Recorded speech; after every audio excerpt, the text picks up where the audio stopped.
Alex தனது காலை ஓட்டத்தை ரசித்து மகிழ்வார். அது அவரை தனிமையில் ஆழ்த்தும் ஒரு எளிய வழக்கம். தனிமையின் ஓரத்தில் அவனை தழுவும் அந்த நேரம். ஆனால் ஒரு அதிசயமான சம்பவம் அந்த வழக்கமான ஓட்டத்தை முற்றிலும் மாற்றி வைத்தது.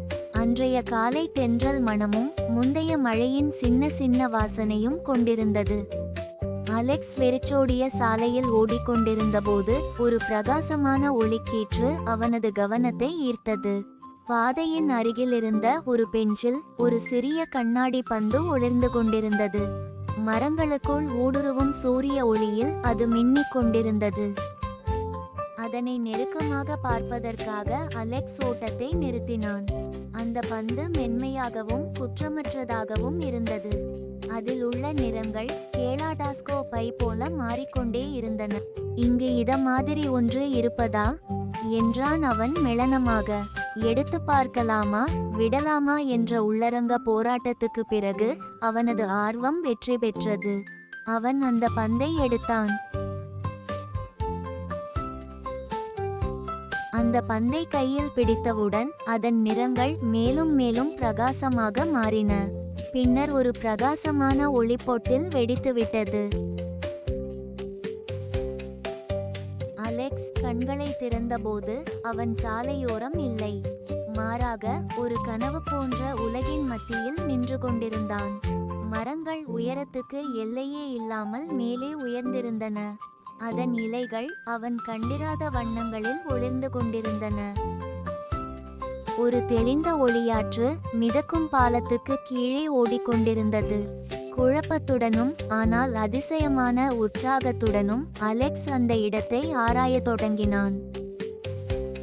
இப்போது அவனது கையில் இடம் பெற்றிருந்த அந்த பந்து அவனுக்கு வழிகாட்டியாக மாறிவிட்டது.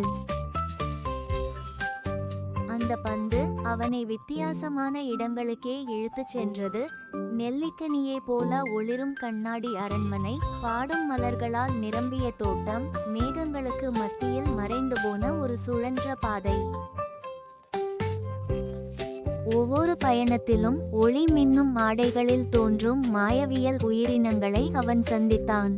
அவர்கள் அறிவும் புதிர் வார்த்தைகளும் கூறினர்.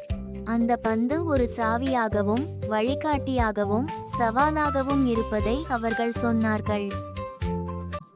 அந்த உலகத்தை பயணிப்பது மட்டும் முக்கியமல்ல, தனக்குள்ளே மறைந்திருக்கும் உண்மைகளை அறிந்து கொள்ள வேண்டும் என்ற உணர்வு அலெக்ஸ்குள் உருவானது.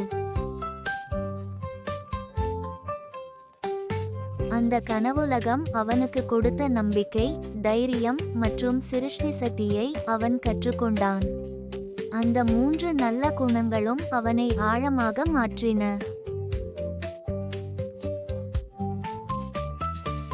ஒவ்வொரு அடியிலும் அவன் மாற்றமடைந்தான், மனதிலும் உள்ளத்திலும்.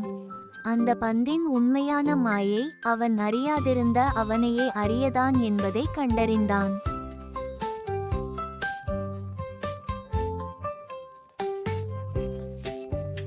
இறுதியாக மேகங்களுக்குள் மறையும் சுழல் மலை உச்சியில் நின்று அந்த பந்தை உயரத்தில் பிடித்து கொண்டபோது அவன் அந்த பயணத்தின் அர்த்தத்தை உணர்ந்தான். மூடுபனி பிரிந்து காலை சூரியன் அவன் பாதையை ஒளிரச் செய்தபோது அலெக்ஸ் வீட்டிற்கு திரும்ப தயாரானான். அந்த அற்புதமான உலகம் அவனுக்கு வழங்கிய வலிமையும் ஞானத்தையும் கொண்டு தனது சாதாரண வாழ்க்கையில் ஒரு புதிய பயணத்தை தொடங்கினான்.